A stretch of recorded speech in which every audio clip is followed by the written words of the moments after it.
Snowboardista a skateboardista, zároveň máš 3 deti, čiže vidím, že adrenalín je to, čo ťa baví. Ja som po druhom sa radšej vrátil k zjazdovému bicyklovaniu.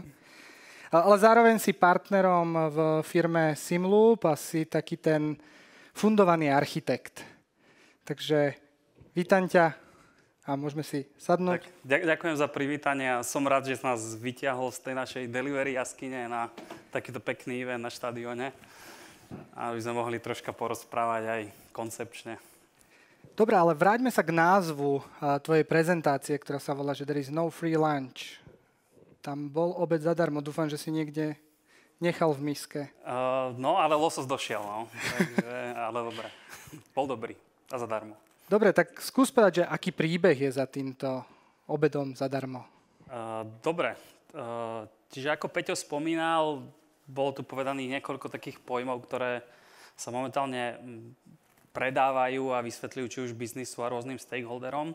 Ale my sa vlastne pokúsime možno použiť na vysvetlenie tohto celého veľmi jednoduchú vec, ktorú robíte dennodenne a potýkate sa s tým, buď robíte väčší, menší nákup, v mojom prípade väčší, keďže tá rodina už je väčšia. Takže vlastne, keď prídete do toho obchodu alebo do supermarketu, tak vlastne vidíte tovar v regáloch. A ten tovar v regáloch je proste nejako usporiadaný a zároveň je vlastníctvo tých pracovníkov za to, aby bol správny produkt umiestnený v tom správnom regáli. Aby tam bol proste poriadok a veci sa nemiešali. Zároveň, keď ako zákazník prídete a chcete si zobrať nejaký tovar, môžete si kúpiť horálku, či už dieťa, dospelý, senior a prepoužívate vlastne rovnaký tovar, viaceré segmenty. Zároveň je dôležité, že vlastne ten tovar má určitú dátu výmeny alebo čerstvosť. To znamená, mäsové výrobky musíte omieňať rýchlejšie, trvanlivé produkty vydržia dlho. Zároveň ďalšia časť, ktorú vlastne v továri vám ponúkajú, je vlastne rôzna úroveň prípravy alebo kvality. Kúpite si základnú surovinu, polotovar alebo hotové jedlo, ktoré vlastne môžete rovno konzumovať. Taktiež v dnešnej dobe dostupnosť tých tovarov je pre vás 24/7 a používate rôzne kanály na to, aby ste sa k tým tovarom zo supermarketu dostali. Či idete do kamennej predajne, ste na e-shope daného obchodu, alebo vlastne využívate treťostranných poskytovateľov ako Volt, Bolt, ktorí vám to proste domov doručia. A ďalšia časť, ktorá vlastne je veľmi dôležitá, je, že beriete si ten produkt, ten tovar, nezaujíma vás celý ten dodavateľský reťazec a celý ten ekosystém, ktorý je za tým, aby ten tovar prišiel do toho regálu. To je síce pekný príbeh, skoro mi pripomínaš tie staré čínske príslovia. Aký to má súvis s dátami? No ja som rozmýšľal, že tiež by som mal povedať nejakú vetu typu, keď chceš tovar do obchodu, musíš ísť, ale tak nebude to také fancy ako od GPT. Takže keď sa pozrieme na dáta, viac menej je to takto. No tak to si nám pomohol, ale musím ti povedať, že ChatGPT, keď ho upozorním, že niečo nie je správne, tak je aspoň taký vľúdny a ospravedlní sa. Tak ja sa pokúsim to vysvetliť lepšie, a dúfam, že lepšie ako ChatGPT. Ale presne ako sme spomínali príbeh toho supermarketu, my veríme, keď sa bavíme o dátach as a product, tak vlastne je to veľmi podobné. To znamená, každé tie dátové oblasti musia byť vlastnené. A už bolo spomenuté, musia byť vlastnené biznisom, prípadne spojenými týmmi, biznis a IT, pretože každá tá oblasť má svoje špecifika. Neviete to pokryť jedným aktérom alebo iba dedikovaným tímom. Nechcem povedať warehouse, lebo už to všetci berieme, ako keby warehouse bolo niečo zlé, ale vysvetlíme, že to má stále miesto, aj kde to má byť. A zároveň tá prepoužiteľnosť údajov. To znamená, ak sú nejaké údaje pripravené v požadovanej kvalite, majú byť prepoužívané či už používateľmi alebo inými systémami v organizácii. Zároveň čerstvosť dát. Niektoré dáta vám platia sekundy, niektoré môžu vydržať možno deň, prípadne mesiac v niektorých prípadoch, ale opäť majú určitú časť výmeny, kedy vlastne musíte updatenúť všetky tieto dáta. Opäť dátová kvalita.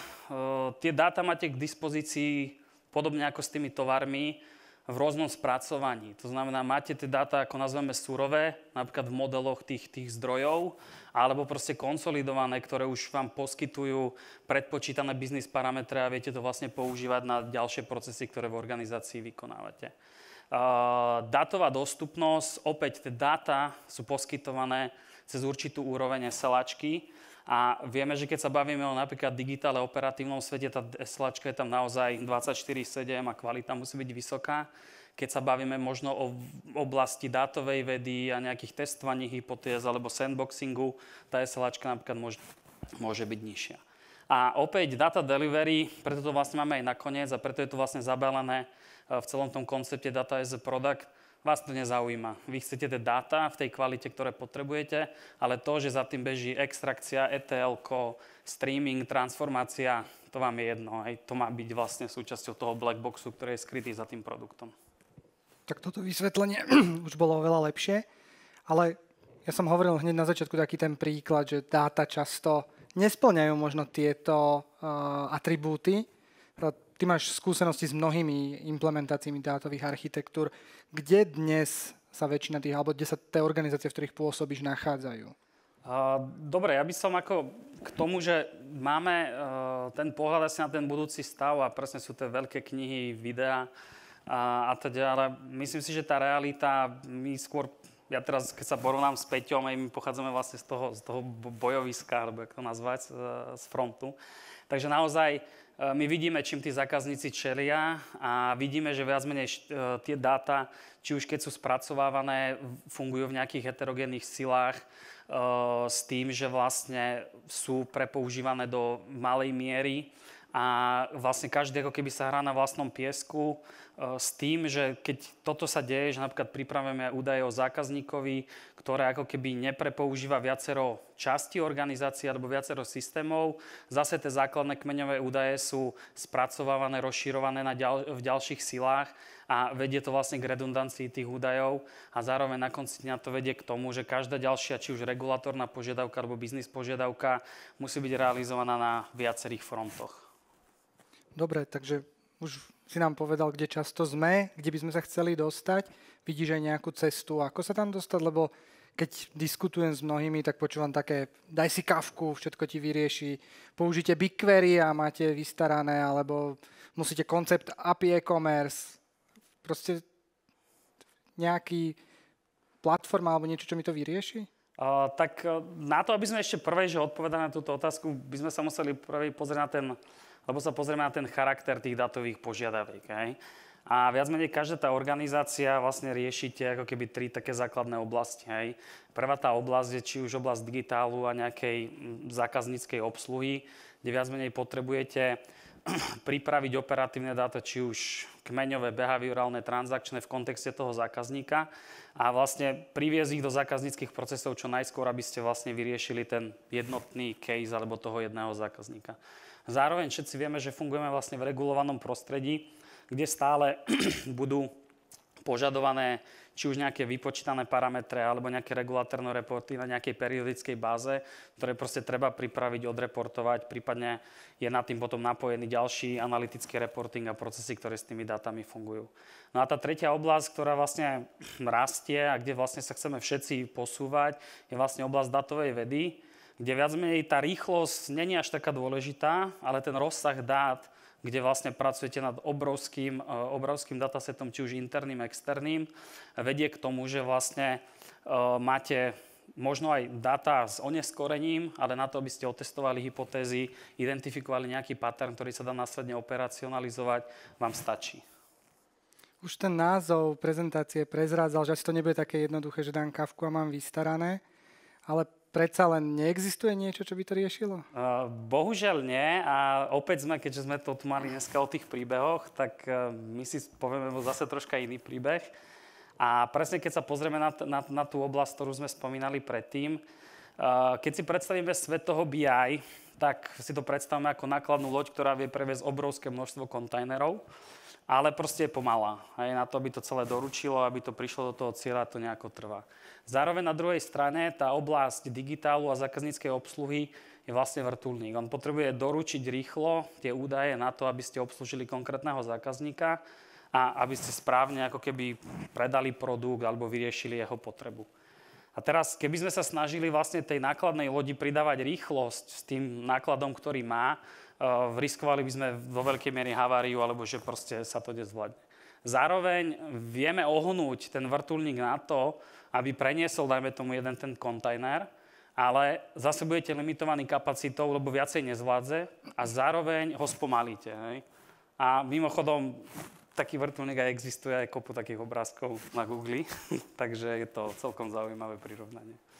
Dobre, čiže hovoríme, že tie požiadavky na dáta sú rôzne, majú rôznu rýchlosť, rôznu volume, čiže nejakú veľkosť. Ako by mohlo teda vyzerať nejaké koncepčné riešenie takej dátovej architektúry? Už viackrát vlastne, ako sme dneska padli tie otázky, tie jednotlivé komponenty tam existujú, ale skôr, aby ste to vedeli pokryť a pokryli ste rôzny rozsah a rýchlosť tých dát, je nutné vlastne budovať nejaký ekosystém. Aj.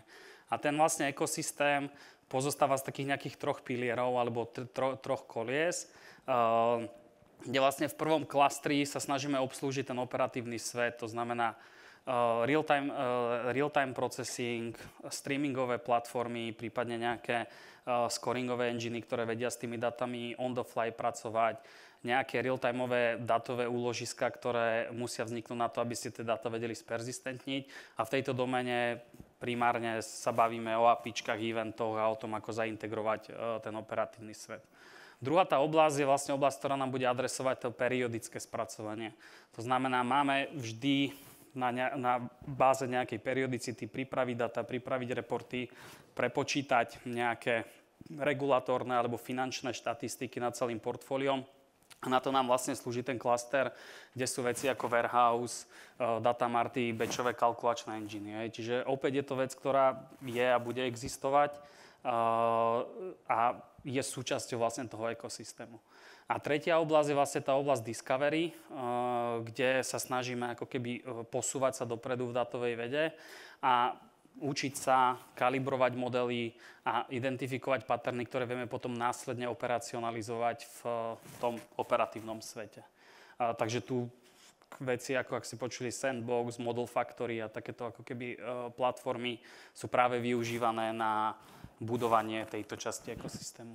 Vyzerá to veľmi zaujímavé, ale nevidím tu ľuďom do očí, ale toto môže až vystrašiť, že je to také technokratické. Vyzerá to presne ako softwarový architekt. Sa mi to až páči, ale presne vidím ten biznis, ktorý sa úplne vystraší. Ako vôbec dosahujete pri tých implementáciách? Začal si tými regálmi, že nevysvetľujete data mesh ako niečo technické, ale práve sa snažíte nájsť to príbuzenstvo. S týmto ako fungujete? Takže opäť veľakrát je ako keby ťažké budovať tieto časti ekosystému nejako drajované technologicky, pretože ten business benefit je ťažko uchopiteľný. Čiže veľmi dôležité je vlastne identifikovať v tej business stratégii organizácie nejaké demandy, na ktoré vieme namapovať tieto časti ekosystému. Viac menej na dnes vieme vytiahnuť nejaké dva príklady. Jeden vlastne príklad je zákazník, ktorý mimo Slovenska, ktorý vlastne historicky akviroval strašne 3 banky, tým pádom mali vlastne staré legacy systémy, ale biznis na druhej strane potreboval plne automatizovať rozhodovanie v rámci úverového procesu. A na to vlastne, aby to vedeli spraviť, potrebovali real-timeovú údajovú základňu, na to, aby poskytli údaje o zákazníkovi, jeho nejaké transakčné dáta a parametre, ktoré vyžadoval ten úverový proces.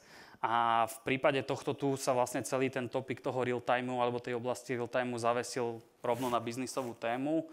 Navrhla sa architektúra, ktorá vlastne bude vedieť pripraviť real-time data zo zdroja a tá konsolidovaná vrstva potom umožnila automatizáciu rozhodnutí o úveroch. Čiže viac menej v jeho prípade sa postavilo to jedno koleso, ktoré následne teraz škáluje a pokrýva ďalšie business use casey. A ďalšiu ako keby skúsenosť, čo máme, je vlastne budovanie finančného poradenstva na báze indikátorov finančného zdravia. A vlastne v tomto prípade zákazník budoval toto riešenie tak, že začali prvej nejakým malým agilným tímom, ktorý fungoval čisto iba z Model Factory. To znamená, zaviedli nejaký model na to, aby vedeli kalibrovať výpočty a celý ako keby ten rule set na výpočet indikátorov. A následne, keď už chápali, ako to bude fungovať, spravili operacionalizáciu týchto patternov vlastne do toho real-time klastru, kde potom vlastne tá tá časť toho procesingu dát vedela vypočítať tie indikátory a sprístupniť ich potom obsluhe, či už na pobočke alebo na digitálne na nejakých virtuálnych poradcoch. Čiže hovoríš, že hlavne to nezobrať ako nejaký blueprint a technokraticky začať budovať obrovskú platformu, ale naozaj nájsť use case alebo teda nejakú biznis hodnotu a na nej postaviť kľudne aj len jedno podľa už danej potreby. Tak. A z tých implementácií, lebo to sú zaujímavé use casey, čo si tam vnímal ako nejaké najväčšie výzvy? Ako za nás najväčšia výzva nie je ani tak zaviesť tie platformy v tej centrálnej časti, ale veľakrát je to o tom, že to požaduje investíciu aj do nejakých, keď to nazvem backendov alebo tých zdrojových systémov, nakoľko na to, aby to fungovalo, tie systémy musia byť kompatibilné.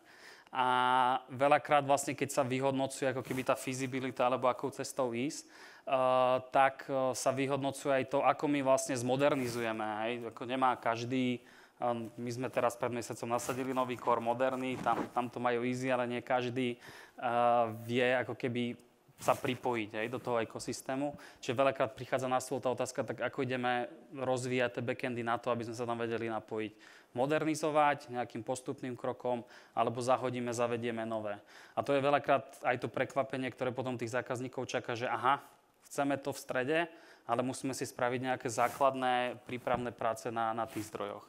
A druhá tá časť, ktorý je challenge už pri tých zákazníkoch, ktorí to napríklad majú zavedené, zabezpečiť, aby sa nebudoval tzv. Mačkopes. To znamená, prídu požiadavky, ktoré sa čisto hodia napríklad na ten analytický svet a sú implementované do real-timeu a opačne. Hej? Pretože opäť to zavádza aj na nových platformách ďalšie integračné špakety, ktoré si vlastne musíte rozplietať neskôr tým, že musíte upratať vlastne všetky tie veci do týchto nejakých troch oblastí. Ako hovorí jeden nemenovaný manažer, s ktorým spolupracujem, tak welcome to IT. Hej, čiže nastavím si nejakú tú real-timeovú kafku a som prekvapený, že potrebujem integrovať staré systémy, že toto sú tie veci, alebo že chcem, ja neviem, v DVHčku získať dostupnosť pár milisekúnd. Tak, to sú presne tie prípady. Dobre, ja ti veľmi pekne ďakujem a dávame priestor aj na otázky, či už z publika, máme slajdo, takže či cez hashtag Softekon, alebo všeli, kde svietia tie QR kódy, môžete to použiť. Takže nejaká otázka z publika? Slajdo nevidím ja tu ešte. Tak začneme tou. Medzi tým v publiku sa môžete pripraviť. Zmizlo mi to znova. Otázky iba cez čínske príslovia. Môžete mi ju preložiť kľudne ako čínske príslovie. Už sa to načíta. Alebo z publika medzi tým. Hlási sa nám niekto? Tak teraz máme ten end of period cluster. Čakáme, kým dobehne batch, aby nám to tu teraz načítalo. Takže otázka znie. Už to beží. Nie sú investície do legacy sveta brzdou akéhokoľvek rozvoja na strane dát? Predstava dlhej a komplikovanej cesty môže spôsobiť neschválenie takéhoto zámeru.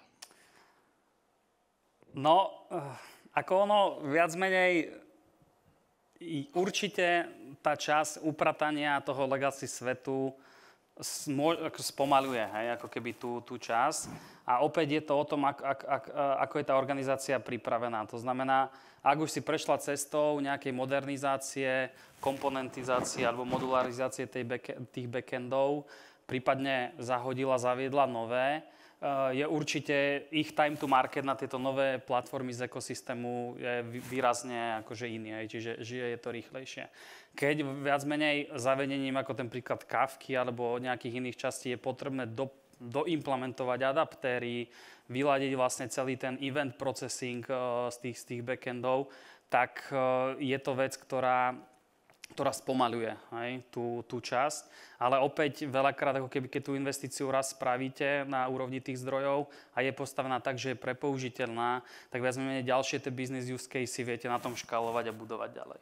Ešte rozšírim tú otázku, často sa stretnem aj s takou, že my máme strašne staré core systémy, ty si tu spomenul nejakú banku, ktorá mala mnohé staré, možno mainframey. Je vôbec realizovateľné z takýchto systémov sa dostať k takejto architektúre?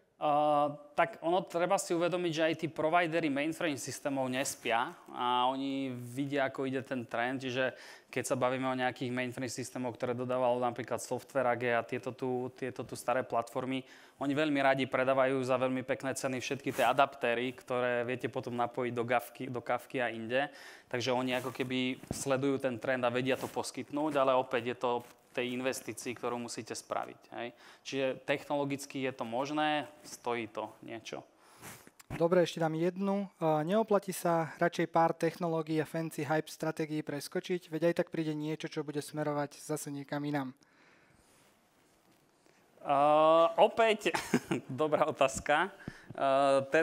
Tá rýchlosť je áno, akože ja viem povedať presne ten core systém, ktorý sme teraz riešili. Už sme ho nasadili, tak dlho trval program, že prvá vec, že ho treba upgradeovať na novú verziu. Takže áno, ten čas beží rýchlo, ale opäť ako keby tá štandardizácia tých platform, či už sa týka napríklad tých dátových formátov, alebo veci, ako sú tie systémy zintegrované, by som povedal, že sú stabilnejšie už cez nejaké obdobie. A keď prídu aj nejaké nové hype veci, stále drží ako keby tú kompatibilitu, hlavne na úrovni tých integračných rozhraní. Takže vždy príde niečo, zákazník sa rozhoduje v čase T, kedy si to vyberá, za tých podmienok, cez ktoré si to vyberie a potom s tým žije niekoľko rokov opäť. Zase ako obmena telky, dobre, v prípade nejakých tých veľkých systémov to není tých 5-7 rokov, ale je to tak, hej, proste tie veci sa menia a idú v čase. A zároveň asi aj tá priebežná obmena a držanie sa s dobou je asi lacnejšie, ako raz za 30 rokov robiť úplný rewrite, tak ako si spomenul, ten core systém asi nebol plánovaný ani na takú dlhú dĺžku. Proste to niečo stojí taká veľká tak, áno. Bomba. Dobre, ja ti ďakujem veľmi pekne. A ešte som chcel odpovedať na tie sila. Zároveň teda Tomáš aj ostatní speakery sú tu, takže môžete kľudne ich oslovovať. Takže to môžeme potom dať. Môžeme to prejsť. A teraz budeme mať 15-minútovú prestávku, takže o 15 minút sa tu znova vidíme. Ďakujem zatiaľ. Pekne.